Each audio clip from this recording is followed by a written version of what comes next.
Sheriff, did you have the opportunity to see any of the coverage that we did on some of the families who contacted us regarding the issues they faced with Yes, 911? I did. Yes, I did. So based on what you saw, what's your take on what's going on there with people having to wait on hold for 1 minute to, in the case of this woman whose husband passed away, one of her neighbors waited more than 6 minutes for an answer? Right.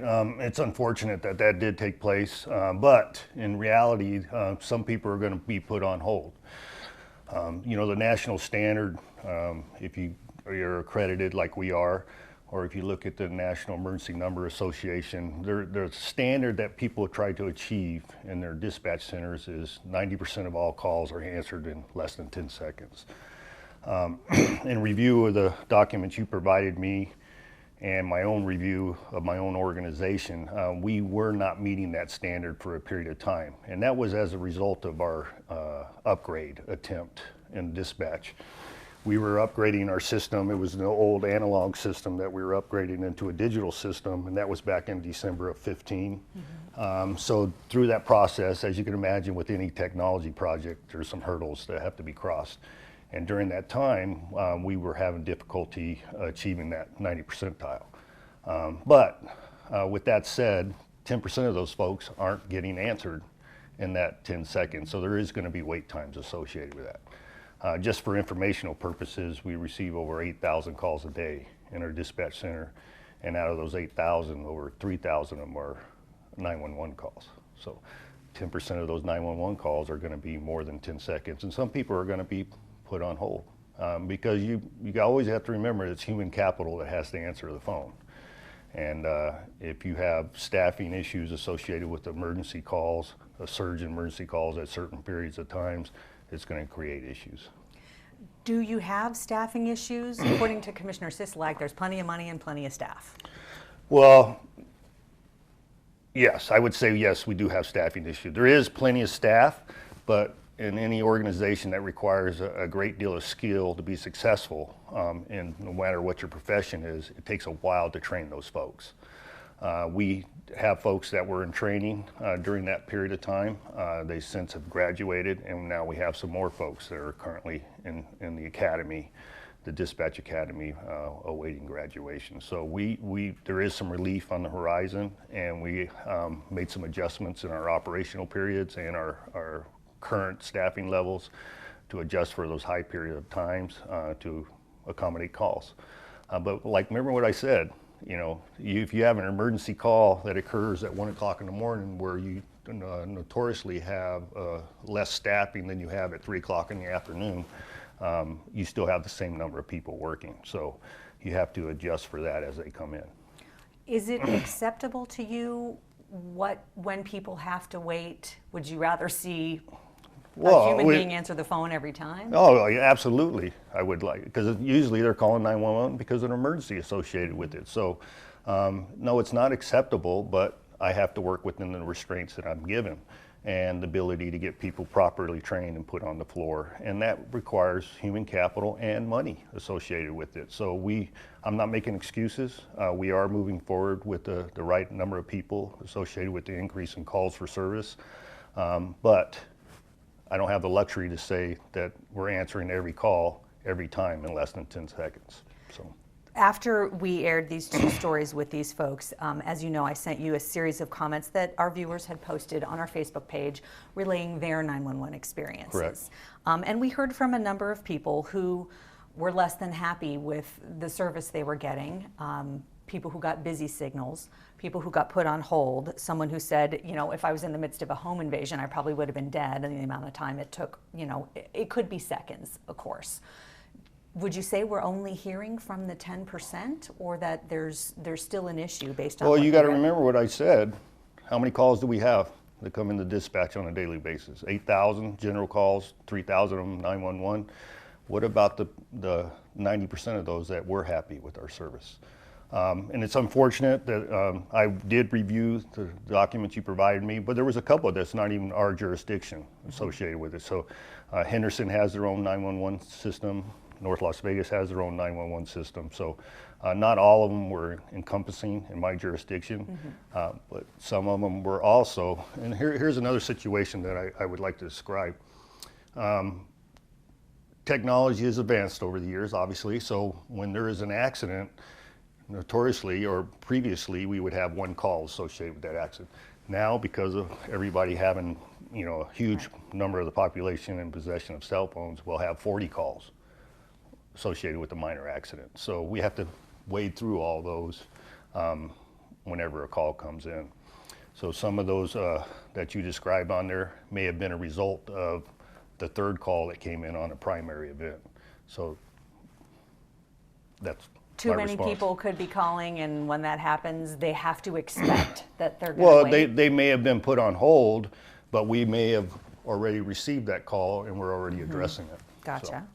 So one of the people who we just interviewed for our latest story was a witness to a DUI accident, and she felt like she was on hold for longer than she was, but according to the PIO office, it was about, somewhere between a minute 20, maybe a minute 30, which is about 6 times the national average of 10 seconds.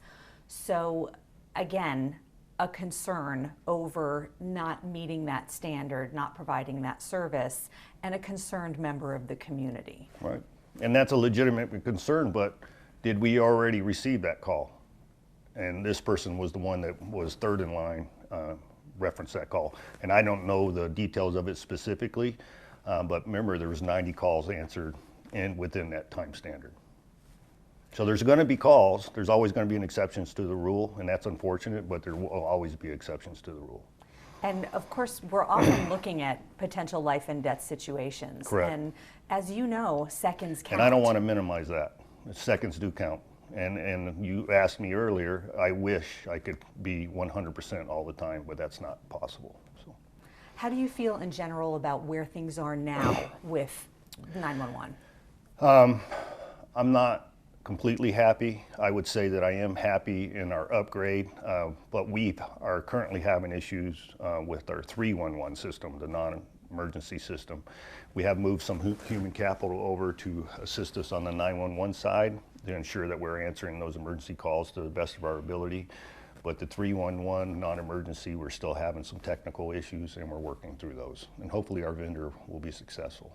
Speaking of the vendor, did you get what you paid for with all of the hurdles that you faced? Yes, absolutely. I went through a tragic experience with our radio system years ago, and now with this vendor, we are, I would say, 99% successful with them. And it's a technology project, and I bear for anybody to give me evidence of a major technology upgrade where there wasn't issues.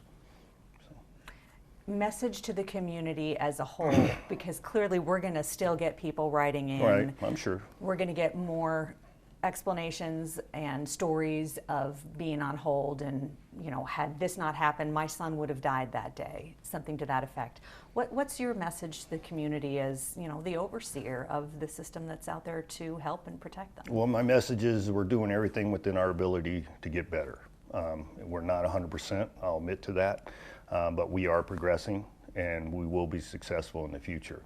But I'll still go back to, there's going to be calls that we can't get to, and that's unfortunate. And we're going to do everything we can to get to them as soon as possible.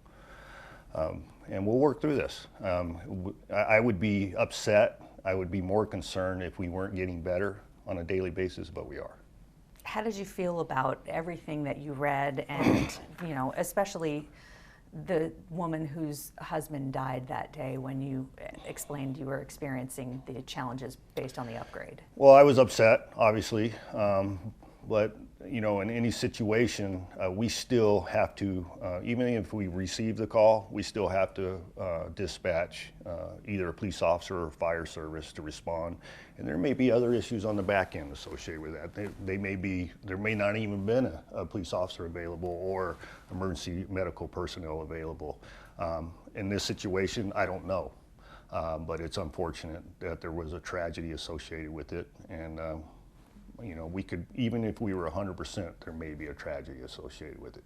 But what I can promise you, and what I'm confident in, is we're getting better. So. People often express shock at getting a recording. Right. What do we say to that? They're like, no way, I should not be getting a recording when I call 911. They're completely taken aback by that.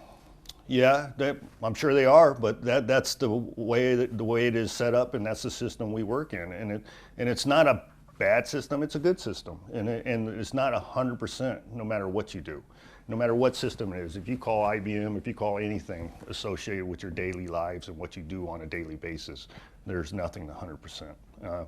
But I tell you what.